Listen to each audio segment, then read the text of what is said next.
Hello, everyone. I'm Kaylee, and welcome back to week 19's study group session. And before we begin, let me go over some group learning agreements, which are be present and pay attention, respect people's stories and contributions, and to take notes. And our vision for the Y Scholars program is to elevate people's growth mindset so we all achieve higher ambitions. Our mission is to guide first-generation high school students to pursue and obtain a college education. All right, so the purpose of our study groups is to increase your connections with other Y scholars, to improve your student success skills, and to guide you to practice your growth mindset. Okay, so to prepare for the session, I asked for you to open your YSP journal and to take notes for your assignments. So before we begin, we will start with a review of what we have learned the past couple sessions. And all right. In the previous activities, we learned how to take control of our mistakes, how to turn them into great valuable opportunities, right? So let me go through this again. So remember, taking control of your growth mindsets is first learning things that are out of your control and to be able to identify things that are within your control, right? So when you notice and when you learn what is within your controls, you can go on from there on how to take on the challenge and improve what's going on. Okay, so remember the 3 ways you can turn mistakes into opportunities. The first way or the first method is the slow down opportunity. These are typically really small mistakes that you can catch on your own after looking over yourself, right? So it's usually something on the math test. You're like, oh, 1 + 1 = 2. But when you're in a rush, you can accidentally put 3 instead because you weren't processing it the way you wanted to, right? So the first thing you can do here is to slow down, review your work, and then just change your mistake and keep repeating these steps until there are no mistakes left, right? And remember, the second opportunity is the review opportunity.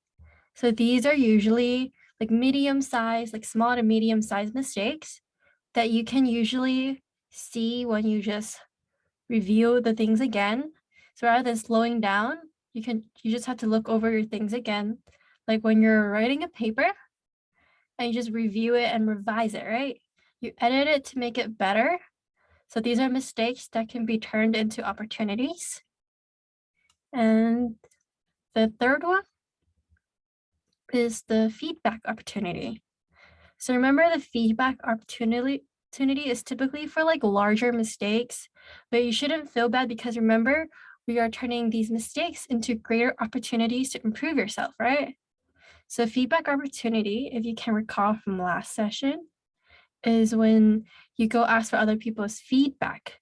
Typically someone of your peers, your supervisor, your teachers, all of these people can give you feedback because you typically can't spot these mistakes on your own, right? Because everyone has their own expertise. And when you go to an expert to try to ask them to help you figure out your problems, you will be able to be guided on the right path and solve things a lot easier and smoothly, right? Okay, so this week we will be learning how to build your support system so you feel like you can belong.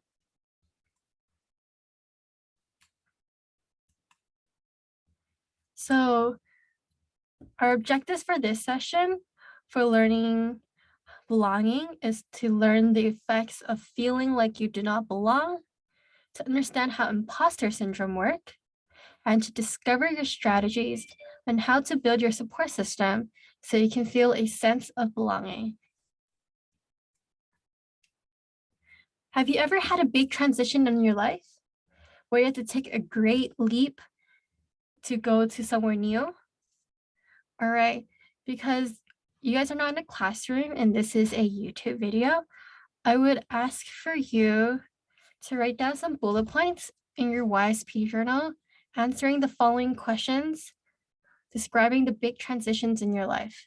So remember the 4 questions are, what are the change? You have to be able to identify it. And 2, how did you feel during this transition? So what are your emotions? Were you sad? Were you mad? Were you happy? Right? These are all emotions you can feel during your transition. The 3rd question is, what were your concerns that you had? Because transitions often causes a lot of confusion and makes you feel lost. What were some of your concerns that you had? And 4, what do you know now that you did not know before that transition? So that should be easy because you do learn a lot of stuff when you do make a big transitions. So feel free to put down a couple bullet points on your YSP journal. But this will be on your assignment. All right, so if you do not know what to think of, I can give you a couple ideas here. It could be changing schools. It could be moving to a new place, changing sports team, starting a new activity, or anything special or unique that happened to you during your lifetime, right? So if I were to give you an example, let's just say learning a new subject, right? So in my high school, Spanish was offered, so I decided to take Spanish, but I cannot speak Spanish at all. And this class is kind of difficult for me because I did not grow up with people who spoke Spanish. I grew up in a Chinese community. So that was a change. I was trying to learn something new. How did I feel during this transition? Well, I was very lost and confused because the same verbs are different. It ends differently depending on who you're referring it to. I was really lost. And some concerns that I had were was I speaking it properly? Like, was my accent right? Am I using the right grammar? And I'm trying not to like make silly mistakes, right? And look dumb. But we're all learning, right? So we can turn these mistakes into opportunities to get better at it, right? So what are some things I didn't know before that transition? Well, I know basic Spanish now, like super simple Spanish words, but yeah, I think I have a better knowledge and grasp of the language right now. So this is an example I have for myself. So feel free to try to use any event and apply it through these questions. All right, next, we will be talking about belonging. So sometimes it's really hard to feel comfortable or to study effectively when you feel like you're the only one who's going through difficult times, right? So when you feel like you do not belong, you feel like you feel less confident, you get distracted from your work or studying. So these are all things that can happen to you when you feel like you do not belong. The thing is, you're probably not the only person who feels like they don't belong. It is actually a very common experience during transitions, right? Even people who everyone labels as successful could sometimes feel alone and inadequate during these transitions. And sometimes you may go through a transition period known as imposter syndrome. This is a mindset of people who have difficulty accepting the fact of their own success and feel that they are a fraud or imposter who is simply playing the part of a successful person.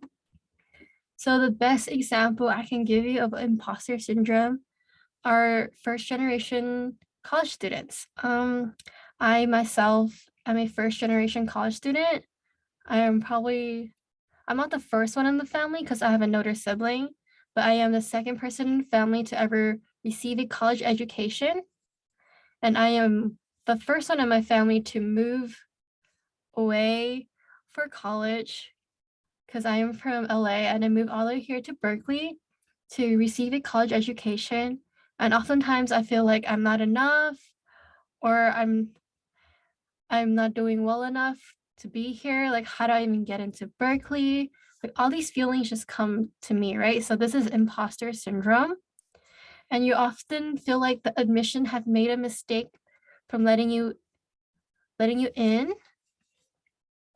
So some examples of imposter syndrome and how you might feel is not accepting your own success, feeling like you're a fake person hiding under your mask. You feel like you have to fake it till you make it. And you have a fixed mindset because you feel like you just don't belong, or you're not trying your best to get better and maybe like transition smoother into your journey. Okay.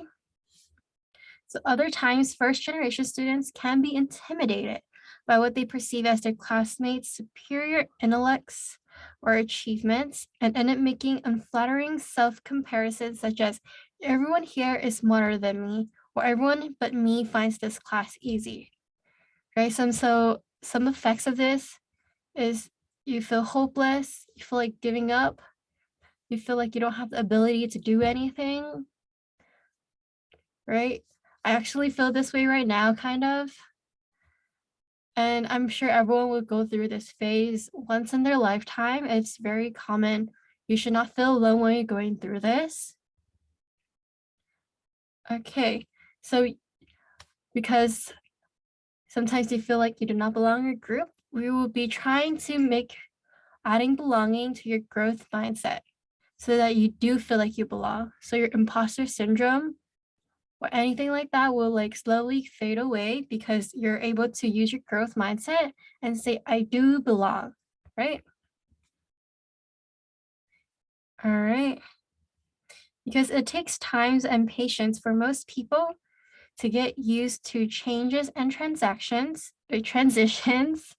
You are forming new relationships and trying to feel more at home in a new environment, right? So, but how do you, oh, sorry. So you can build your sense of belonging to find more joy and commitment in your education, your activity, and even your job. So how can we overpower our developing imposter syndrome and thinking of we do not belong? So there are 4 practices that we recommend. 3 you already know because we've been talking about them over and over again. So the first one will be exercising your growth mindset.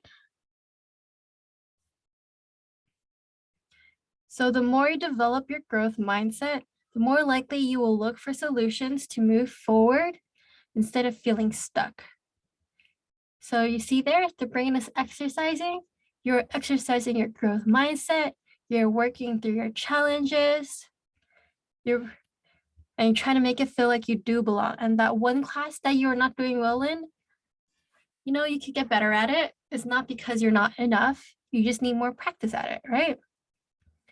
And then the second way is by minimizing your mental messages. So remember the mindful practices we have been doing the past couple of weeks? Well, these can help you decrease the volume of that voice in your head. So remember the video where you just have to inhale and exhale in this square box form thing? When you can go outdoors and look at the sky, go cloud seeing, was it? Basically going outdoors, being able to relax, meditating, yoga, exercising, anything of that sort. These are ways you can minimize your mental messages or mental messaging because you're distracting yourself from what actually happens, and it gives you time to think about it and perhaps have a new perspective on the problem you've been stuck on. All right. And the third one will be owning your mistakes, but not letting them define you. So most mistakes are temporary, right? We can look for the opportunities to learn and improve so we can move forward and be better at it next time. So at the beginning of this video, we've talked about how to turn your mistakes into opportunities. So this is perfect. You can use these mistakes and change them into opportunities. So this will not let them define you. So for example, what is a very common mistake? Like you did something wrong, you said something wrong on your presentation. You're up there, the whole class is staring at you. You accidentally said the wrong quote or the wrong phrase that you intended to, but you just move on with it. And most people usually don't even notice, right? So remember to not let your mistakes define you. And then the fourth one is to build a network of trustworthy advocates. So what does this mean? It means,